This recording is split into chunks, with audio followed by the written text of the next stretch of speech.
Capítulo 12. Recién cumplidos los 15 años, le hacía un nudo en la cintura a la remera gigante que usaba para disfrazarme de ese hijo varón que mis padres querían que fuera, y dejaba mi abdomen recién adelgazado a la vista de todos. La usaba con unos shorts muy apretados, de mi infancia reciente, que auspiciaban esa exhibición obscena de niño puto, de travesti precoz, de adolescente caliente. Sin saber muy bien qué hacer con mi sexualidad, desorientada completamente y sin poder hablar con nadie, experimentaba por las mías, ponía mi cuerpo sobre la mesa de la disección para explorarlo palmo a palmo. Me iba en bicicleta hasta las afueras del pueblo, a la ruta por donde pasaban los camiones.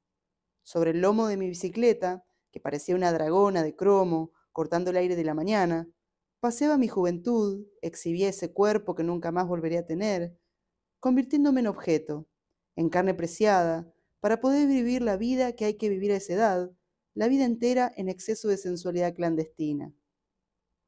Ya era así en ese entonces, ya hacía eso. Masturbar a los choferes en las cabinas de sus camiones, estacionados de cualquier modo, manosearlos por billetes de poca monta, toda esa lucidez para seducir, engañar, falsear la edad, mentir que era mujer, oírlos suplicar, pedir por favor y luego irme en busca de otro y otro y otro. La adolescente que se trepa a los camiones para conocer la vida. Esa soy yo, esa fui.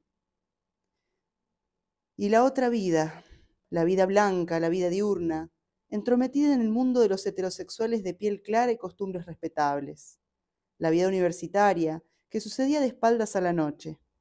Esa rutina gris con la que me aferraba a la respetabilidad, a la opacidad de mis vecinos, de los compañeros de universidad con que me cruzaba a diario. Ir al supermercado, ir a clase, ir incluso a fiestas donde era inconcebible la existencia travesti. El intento de adecuarme, el esfuerzo camaleónico por parecerme a ellos, por tener sus vidas. Caer bien, ser sobria, amable, inteligente, dedicada, trabajadora. La exigencia de llevar una vida en que no fuese juzgada y condenada. Siempre alerta, siempre en vigilancia conmigo misma. Los viajes de vuelta a casa de mis padres, convertida en ese hijo discreto y obediente, sin maquillaje, con el pelo recogido, un buzo holgado y pantalones de gimnasia, las mochilas al hombro y unos lentes oscuros para evitar las miradas ajenas.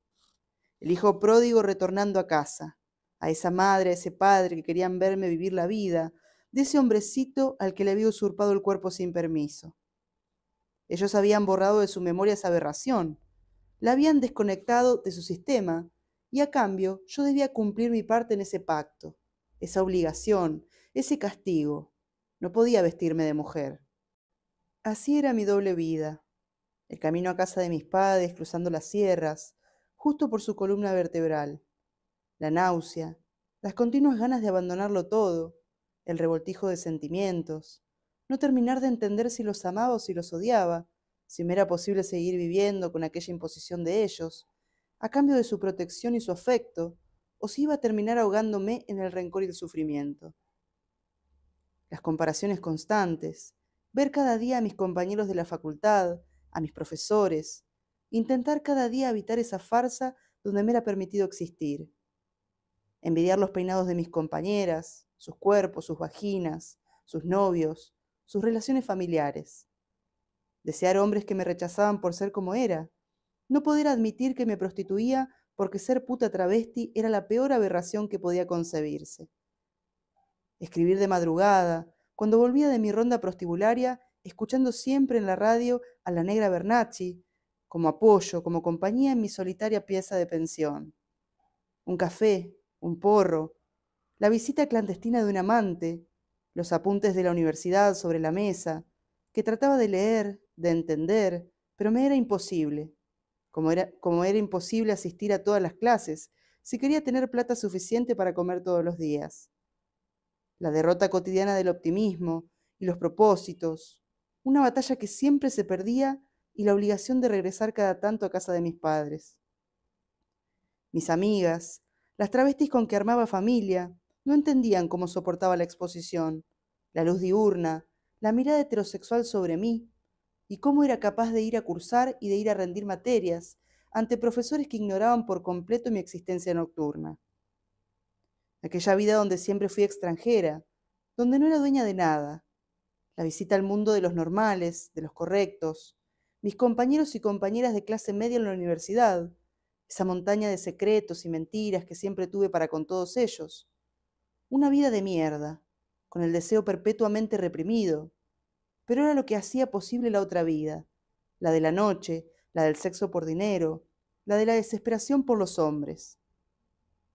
Así aprendí a mentir, a ocultar mi deseo, mi secreto, a preservarme de los ojos de los demás, de mis padres, de mis amigos, de mis profesores, de los señores de la verdad, los exigentes que pretendían la pureza de la carne y la sumisión del espíritu.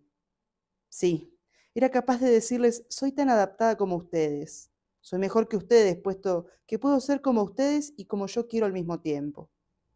Y ellos aplaudían satisfechos, porque su modelo de mundo les parecía perfecto, y me abrían las puertas de sus casas, y me invitaban a pasar, a ver de bien de cerca sus hipocresías. Y yo veía el sillón donde desplomaban sus cuerpos agotados, el cajón donde guardaban los billetes que pagarían los colegios privados de sus hijos, y las vacaciones en la playa y las joyas de sus esposas. Pero también los veía llegar al parque, con sus coches último modelo, igual de dispuestos a pagar por una mujer con pene. Nada los desquiciaba más. Me vuelve loco verte dormir con ese cuchillo entre las piernas. Así de hipócritas son, y así de hipócritas somos nosotras, urgentes travestis que se acaballan sobre cualquier cosa que se mueva a cambio de dinero. Por eso es tan sencillo mentir, por eso se aprende rápido a decir lo que el otro quiere escuchar. Yo mentía a mis clientes, y mentía en la universidad, y mentía cuando volvía a casa de mis padres, a quienes solo le importaba una cosa, el sueño de todos los padres, tener un hijo profesional. A veces terminaba muy cansada después del trabajo. Sentía que se me estaba gastando el cuerpo a una velocidad tremenda. Como decía doña Rosita la soltera, cada año que pasaba era como una prenda íntima que me arrancaban del cuerpo. El envejecimiento prematuro se empezó a manifestar en forma de extenuación, como si el oscuro Dios que me había dado la belleza, en un puñado, me estuviera ahora abriendo el puño y haciendo que esa belleza se me fuera entre los dedos, como arena. Cada madrugada de invierno, cuando me desplomaba en la cama después de una noche de ronda, sentía un agotamiento muy parecido a la muerte. Y eso que no lo hacía todas las noches. Lo confieso, no era buena prostituta. Tenía que estar muy hundida en la miseria para acostarme con un cliente que no me gustara. Tenía que estar tapada de deudas para aceptar subirme a un auto que no me convenciera del todo. No lo hacía con la regularidad de un trabajo, sino con la frecuencia de la necesidad. No sé de quién habré heredado esta falta de ambición, esa comodidad de vivir al día, pero no me gustaba trabajar todas las noches. Lo de ser prostituta respondía a una lógica. Si necesitaba dinero, ahí tenía mi cuerpo, dispuesto a ganárselo. Si tenía para poner pan en mi mesa, entonces me quedaba en casa tranquila durmiendo, como un angelito barbudo. Pero la pobreza se extendía con su manto cada vez más encima de mí. La amenaza permanente del dueño de la pensión por cobrar el alquiler, más lo que gastaba en champúes, maquillajes, ropa, zapatos, más los remedios en caso de enfermedad definían la frecuencia con que salía a hacer mi ronda. También complicaba las cosas el regateo de los clientes, que eran capaces de pagar fortunas sin cuestionar por el auto que manejaban, o por la ropa que vestían, o por los teléfonos celulares que ostentaban, pero se les pasaba de moda el corte de pelo peleando con una travesti al precio de nuestro cuerpo. Así agoté el puñado de belleza que me había sido dado, en aproximadamente 2 o 3 años. La hermosura fue breve, y mientras existió fue maravillosa. Pero la mala alimentación, las noches sin dormir, el alcohol, la cocaína, todo fue dejando en ruinas un cuerpo que había sido hermoso. Comenzó a hacerme imposible cobrar por esa deformidad, lo mismo que cobraban mis colegas. Yo no era una travesti de la vieja escuela, no ostentaba tetas monumentales, ni un rostro corregido por cirugías. No, yo era una travesti pueblerina a la que le tocó en suerte nacer con un cuerpo menudo, con unos piecitos que no alcanzaban a llenar un zapato de talle 37, y una voz absolutamente femenina. La voz, me decían las travestis, lo que te envidio es la voz. Capítulo 13. Así, cansada, después de haber cogido con uno, con dos, con tres, todavía faltaba el viaje de vuelta a casa y sacarme de encima el olor ajeno, el rastro de esa amargura que me provocaba exponerme, como en un mercado de carne y tener que aguantar la disconformidad o el arrepentimiento de un cliente. Sos un negro peludo y feo, me dijo uno, mientras arrancaba el auto los bocinazos, como un demente. Y la espera, después, al llegar a la pensión. Esperar al hombre con el que estaba obsesionada, el hombre que no va a leer este libro. Esperar que me golpeara mi ventana a las 5, a las 6, a las 7 de la mañana, un poco borracho o totalmente perdido por el alcohol, con exigencias sexuales que nunca me atreví a negarle. A veces me hacía reclamos y escenas, porque llegaba temprano y escuchaba desde la vereda cómo hacía feliz a algún cliente. Y yo, extenuada, abandonada por la energía divina que antes me hacía levantarme como una muñeca cada día, igual corría a abrirle la puerta y hacerle el amor. A hacerlo en serio, con amor, con besos, sin maquillaje, sin el corpiño relleno de goma espuma que usaba como tetas, sin ocultar mi pene y sin usarlo como una espada tampoco. Éramos jóvenes, éramos capaces de amarnos 2, 3, 7 veces a esa hora de la madrugada. Éramos capaces de amarnos hasta odiarnos. Él era la pasión que enfermaba mi vida. Imposible dejar de desearlo, incluso con sus agresiones, incluso con su violencia. Yo era con él como quería ser. A pesar del cansancio infinito, ese tener miedo todo el tiempo que sentía desde la infancia, yo asumí con él mi papel de esclava, mi papel de objeto. Acaté esa forma de existencia, a pesar del cansancio, a pesar del miedo, por la sola razón de que había una recompensa en su cuerpo, sobre todo de su cuerpo dentro de mi cuerpo, la constatación de su deseo de mi femineidad. Por eso acataba, sumisa, menos que puta, mucho menos que puta, asquerosamente dominada por esa idea del amor. Era insultante para mi oficio una relación como esa, y era una vergüenza también para mis amigos de la universidad la existencia de ese amor. ¿Cómo iba a durarme el puñado de belleza que me dieron si yo misma me sumergía de cabeza en la fealdad? Lo había atendido varias veces en la pensión. Era guapo y grosero. Me desdeñaba con esa actitud de quien ha sido bello toda su vida. A veces estaba sucio y tenía que pedirle que se duchara. Pero era guapo y eso bastaba para aceptarlo como cliente. Trabajaba para la municipalidad como inspector de tránsito. Siempre iba vestido de beige, una pauta de su espíritu. Un día me ofreció el triple de lo que me pagaba siempre para meterme en el culo las pilas que hacían funcionar mi radio. Era mucho dinero todo junto, y yo acepté. No puedo culpar a la pobreza por eso, no puedo alegar ninguna excusa. Solo puedo decir que me culpé durante muchos años por haber aceptado esa humillación. Me robaba vida la culpa que sentía, hasta que fui una tarde a ver a la tía Encarna hecha un mar de lágrimas. ¿Cómo iba a mirar a la cara a mis padres, a mis amigos después de eso?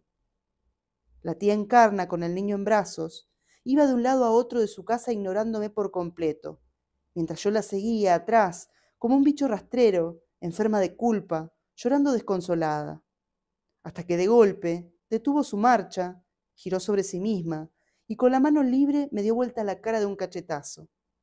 Estoy cansada de la miseria con la que se miran, dijo, y se abrió la blusa para liberar un pecho, casi tan grande como el niño que reposaba en su brazo, y con la punta del pulgar y del índice se apretó el pezón, y un hilo de leche se deslizó como una lágrima entre sus dedos. Mirá, esto es importante. Y volvió a cerrarse la blusa, y me cerró en la cara la puerta de su habitación después de decirme, vos no vas a pasar la Navidad sola este año. Una de las chicas del parque va a hacer un asado en su casa y estamos todas invitadas.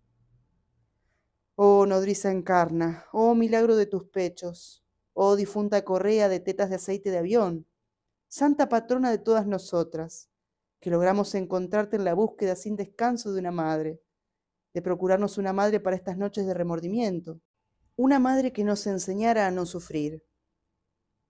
Cuando llegó el día de Navidad, tuve que quitarme las sandalias y caminar descalza por una calle de barro para llegar hasta la casa de nuestra anfitriona.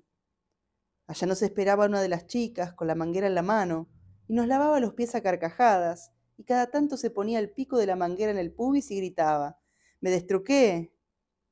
Conocer la casa de otra travesti era un evento muy bonito porque podía una ver sus coincidencias y sus disidencias, y con eso construíamos nuestra identidad, nuestro futuro hogar. No había otro espejo mejor. La mesa de Navidad estaba puesta con esmero. Individuales de plástico, vasos de acero inoxidable y unas copitas antiguas a un costado, que solo iban a usarse para el brindis de las 12 de la noche. Sonaban viejos cuartetos de los años 90, que a mí me recordaron las Navidades en casa de mi abuela, y por la ventana entraba olor a carne asada. No había más detalles navideños que una guirnalda en la puerta. En esa casa no hacían falta, porque ya éramos todas como árboles de Navidad, decoradas con nuestras mejores galas, un poco por vanidad y otro poco para contrarrestar la miseria. Cualquiera que nos hubiera visto jamás habría imaginado la humildad en que vivíamos, porque estábamos todas vestidas como reinas. El menú era pollo a las brasas, con ensalada de ave. El turrón, el pan dulce, la garrapiñada, todo lo que siempre aborrecí de las Navidades, esa noche me parecieron manjares. La madre de la anfitriona nos atendía como si todas fuésemos hijas suyas. En un momento me llevó de la mano hasta su cuarto y hurgó entre los cajones de su cómoda, sacó una enagua antigua, en perfecto estado, y me dijo: «Tomá, te la regalo, porque sos muy flaquita, te va a quedar bien».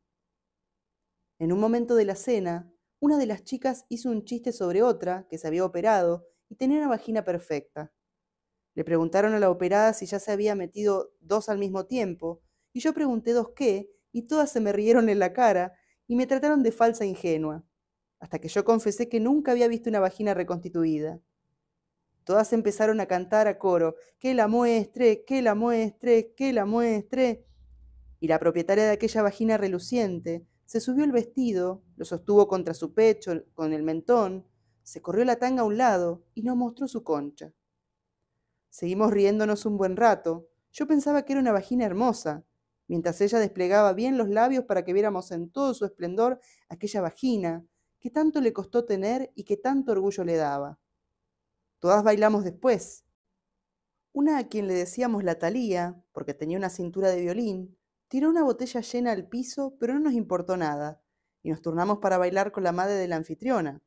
Y llegó la hora de brindar, y los petardos y fuegos artificiales del barrio nos ensordecieron, y la anfitriona nos hizo entrega de los regalos a cada una, un pañuelo con nuestras iniciales que ella misma había bordado, y todas nos sentimos miembros del club más exclusivo del mundo, y nos disculpamos por no haberle llevado regalos, pero ella decía: «No importa, no importa». Después se pusieron a darme consejos sobre cómo resaltar mis rasgos femeninos, y me elogiaban la voz, tan de mujer. Una me pidió que cantara, y yo canté la canción del toro enamorado de la luna, y una se puso a llorar, y otras le hacían burla porque ella dijo: «Es que extraño a mi papá». Y cada vez estábamos más borrachas, y lavamos los platos, y nos quedamos en el patiecito, comidas por los mosquitos, prendiendo espirales bajo las reposeras, y brindando sin parar por cualquier cosa. Una de las chicas dijo que le gustaría que su hermano terminara el secundario, y otra dijo que quería juntar dinero para ponerse un poco más de culo. Y entonces me preguntaron a mí qué me gustaría, y yo dije que nada. Y entonces me dijeron que pidiera algo ideal, y yo no supe qué decir. Fuerza, pensé, pero me dio vergüenza confesarlo. Después hicimos silencio para escuchar coger a los vecinos de al lado, y una de las chicas gritó que invitaran, que era una linda noche para eso, y así nos sorprendieron las primeras nubes de colores que anunciaron que era la hora de irse a casa. Y salimos todas juntas por la calle embarrada, con nuestros zapatos en la mano, y una se fue para el lado del aeropuerto a tomarse el colectivo, otra se fue a su casa, que era por ir cerca, y yo me subí al auto de un señor muy borracho que venía de Río Ceballos, y terminamos dándonos amor a la vera del camino, mirando los aviones que salían y llegaban trayendo pasajeros de última hora que seguramente habían brindado por la Navidad en pleno vuelo. Yo me había puesto mi enagua antigua y el cliente, después de pagarme, me invitó a desayunar en un puestito ahí cerca del aeropuerto, y yo le conté no solo la Navidad de las travestis, sino también que había visto por primera vez en mi vida una concha hecha por un cirujano. Y le dije que esa noche me había separado de Dios para siempre. Y él, borracho como estaba, me dijo: «Hiciste bien». 2 noches después, un cliente se enoja conmigo porque no puedo conseguir una erección y penetrarlo. Apenas si puedo levantar de entre los muertos este cuerpo que saco por las noches a la calle para comerciar.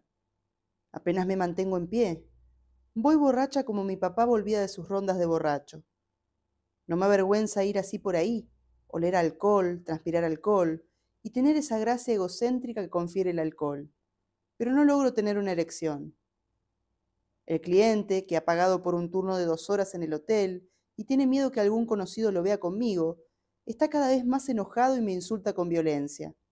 Que así no se llega a ningún lado, que le robo el trabajo a las que sí pueden. Tener semejante pija y no saber usarla. ¡Qué vergüenza! ¿Qué clase de puta soy? Sin tetas, con bigote, fea. ¿Qué clase de negro sidótico con pelo largo se ha llevado al hotel? Por momentos amenaza con pegarme, y yo trago saliva y escucho sin mover un músculo del rostro. Tengo miedo, pero también me causa risa verlo tan desesperado por ser penetrado. Un niño caprichoso por una verga. Tanta rabia de él y tanta borrachera mía hacían inútil todo intento. Vaya a saberse las sustancias que me habían metido esa noche. Él podía dejar los pulmones haciendo oír su indignación sin que mi pito reaccionara. Lo que más furia le daba era que ahora debía salir conmigo, pasar frente al conserje de aquel hotel de mierda que yo no merecía pisar. A las negras como yo se las cogía de parado en la oscuridad. Yo no valía nada, y me exigió que le pagara la mitad de los gastos. Incapaz de entrar en razón, lleno de odio porque no ha logrado lo que quería, aunque yo le ofrecí 1000 alternativas, me insulta todo el camino desde la habitación hasta su auto, pero yo voy tan borracha que ni me entero. Son muchísimas cuadras hasta mi casa, pero es posible que otro cordero inocente entre en los dominios de esta loba.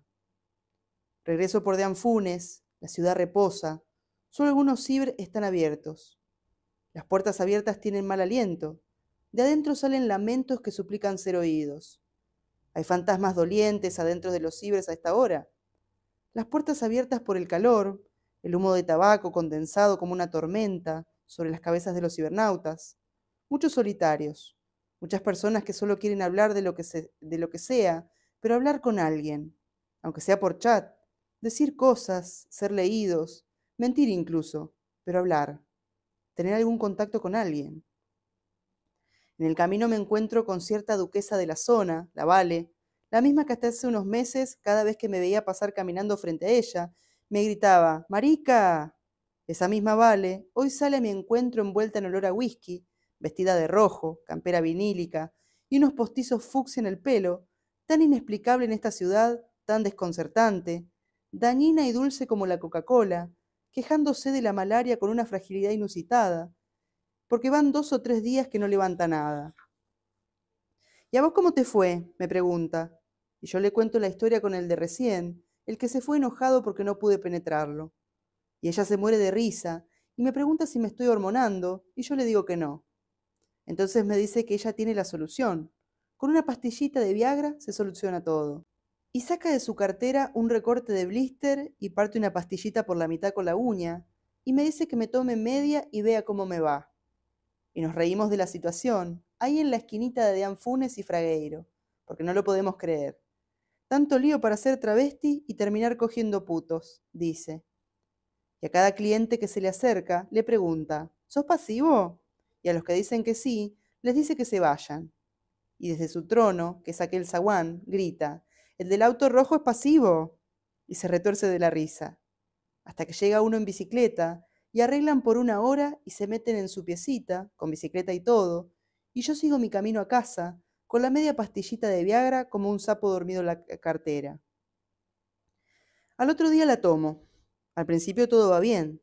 La estreno con un tenista un poco beige y desabrido, que sin embargo a la hora de ser montado corcovea como un caballo enfurecido, y pide y ruega como si no fuera él, como si lo hubieran cambiado con la embestida. Cobro, nos despedimos. El problema es que la erección continúa, y el próximo cliente no quiere saber nada con la pasividad, a pesar del mito popular cordobés. Y el que sigue tampoco. Y yo estoy desesperada en el parque, sola. Todas se han ido a alguna parte y me dejaron sola con mi erección doliente. Nunca en la vida me había ocurrido semejante erección. Ahí estoy, como un macho incontinente y embrutecido, con un sufrimiento que es una vergüenza y una deshonra para la gran pasiva dominante que soy.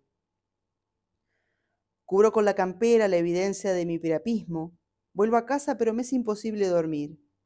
Cuando parece menguar el efecto, me relajo y ya estoy por dormir, pero al menor roce se reactiva la erección. Así que me masturbo una vez y otra, hasta el cansancio.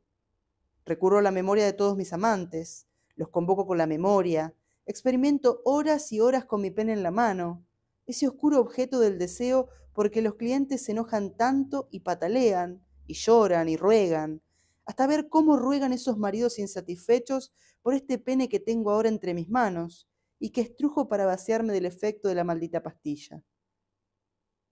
Hay que ver cómo ruegan todos esos hombres, que forman una familia y tienen hijos, y se rompen el lomo trabajando para dar de comer a los hijos y a la esposa.